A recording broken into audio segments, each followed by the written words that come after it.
রয়েছি প্রায় ঝিনাইদহের কাছে বলা চলে এমন একটা জায়গাতে। আমার সামনে দিয়ে যে রাস্তাটা চলে যাচ্ছে এটা চলে গেল ভাস্করা, আরো অনেক অনেক জায়গা দিয়ে ঝিনাইদহ চুয়াডাঙ্গা ঢোকার লাইন। এটা চলে গেছে আলমডাঙ্গা যাওয়ার লাইন। এই রাস্তাতে আজ ইউজুয়াল অনেক যানবাহনই চলে এবং সামনে বড় বড় সব মাঠ রয়েছে।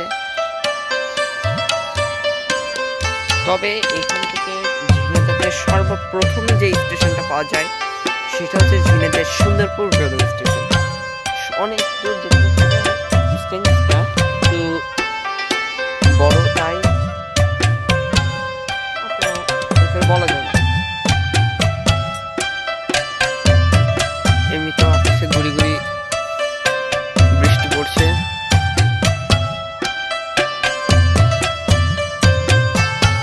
গ্রামের মেঠো রাস্তা যেখানে ছড়িয়ে পড়েছে খড়কুটো, তারপরে হচ্ছে বিভিন্ন এছাড়াও হচ্ছে পাতা।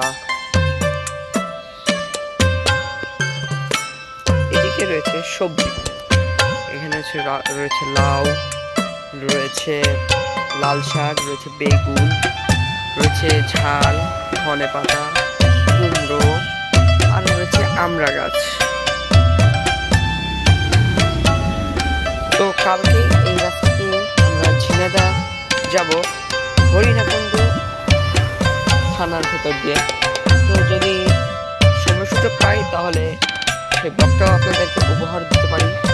এখনো বলতে পারছি না যে ব্লগটা কি করতে পারবো কিনা, তো আমরা যাবো, এটাই ফার্স্ট। আরো রয়েছে যে সকল গাছপালা যা সব থেকে সব রয়েছে। তো আজকে এই পর্যন্তই। সবাই ভালো থাকবেন, সুস্থ থাকবেন। আসসালামু আলাইকুম। Thanks for watching.